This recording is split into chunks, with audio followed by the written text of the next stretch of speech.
Good evening everyone, welcome to my mini blog. আজকে চলে এসেছি আমার বার্থডে স্পেশাল ব্লগ নিয়ে। বার্থডেতে আমি কি করলাম সকাল থেকে ইচ অ্যান্ড এভরিথিং তোমাদের সঙ্গে শেয়ার করব। তার আগে সবাইকে বলি থ্যাংক ইউ সো মাচ এত এত উইশ করার জন্য। এখনও পর্যন্ত উইশ করছে আমাকে অনেকে। Thank you so much. আমি সবাইকে এখনও রিপ্লাই করে উঠতে পারিনি, বুঝতেই পারছো। অনেক উইশ করেছে, টাইমলাইন, মেসেঞ্জার, হোয়াটসঅ্যাপে যারা করেছে তাদেরকে আমি করেছি, মানে কিছু কিছু জন করে আমি রিপ্লাই করার চেষ্টা করছি। তো সবাইকে অনেক অনেক ভালোবাসা, সবাই খুব ভালো থেকো। যাই হোক, তো জন্মদিনের দিন সকালবেলা স্নান করে আমি চলে এসেছিলাম মায়ের পুজো করতে। এটা হলো আমাদের বেলুর বাজারে মায়ের সিদ্ধেশ্বরী মায়ের মন্দির। প্রতি বছরই আমি তাই করি, সকালবেলা আগে মাকে পুজো দিয়ে তারপর আমি দিনটা শুরু করি। এটা আমি না, সবাই করে। তো নিজের স্পেশাল দিনটাতে আগে মাকে পুজো দিয়ে মায়ের আশীর্বাদ নিয়ে আমি দিনটা শুরু করি। তো তেমনই সকালবেলা উঠে চলে গিয়েছিলাম মন্দিরে। তো এবারে মন্দির যখন গিয়েছিলাম পুরো ফাঁকা ছিল, খুব ভালো করে মায়ের পুজো করেছি। দেখতেই পাচ্ছ ঠাকুরমশাই খুব ভালো করে পুজো করে দিচ্ছে। আর সবচেয়ে বেশি খুশি হয়েছি, আমার দেওয়া মালাটা মাকে পরিয়ে দেওয়া হলো আমার চোখের সামনে। মানে মনটা না খুশিতে ভরে গেল।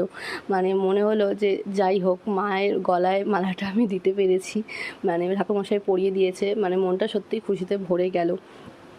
তো চলো এবার তোমাদের মন্দিরটা একটু ঘুরে দেখাই। এখানে সবাই রয়েছে, মাধিসি আরও অনেক ঠাকুর রয়েছে। সব ঠাকুরকে তোমরা একটু দর্শন করে নাও, আর আমিও একটু দর্শন করে নিই। রাধাকৃষ্ণ, আমার গনু, মানে গণেশের মূর্তি আছে, তারপর শিব ঠাকুর, মানে সব মন্দিরে একটু একটু করে দর্শন করলাম, প্রণাম করলাম। সবার আশীর্বাদ নিয়েই আমি আমার দিনটা শুরু করলাম।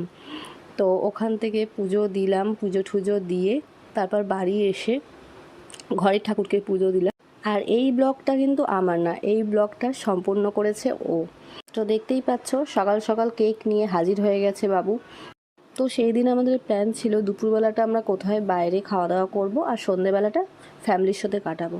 তো সেই বার্থডে গার্ল তাহলে বার্থডের জন্য রেডি করা হচ্ছে, তাই তো? ভালো লাগছে, সুন্দর হয়েছে। গার্ল রেডি হয়ে গেছে, আজকে ওর জন্মদিন, তাই জন্য ও রেডি। এবার একটুখানি যাই আমরা, কোথায় যাব সেটা গিয়ে বলবো, কি তাই তো? বার্থডে গার্ল একদম, তুমি আজকে খুব খুশি। তো আজকের ব্লগটা এই পর্যন্তই। নেক্সট পার্টে আবার দেখা হচ্ছে। Good evening everyone, welcome to my mini blog. আজকে চলে এসেছি আমার বার্থডে স্পেশাল ব্লগ নিয়ে। বার্থডেতে আমি কি করলাম সকাল থেকে ইচ অ্যান্ড এভরিথিং তোমাদের সঙ্গে শেয়ার করব। তার আগে সবাইকে বলি থ্যাংক ইউ সো মাচ এত এত উইশ করার জন্য। এখনও পর্যন্ত উইশ করছে আমাকে অনেক।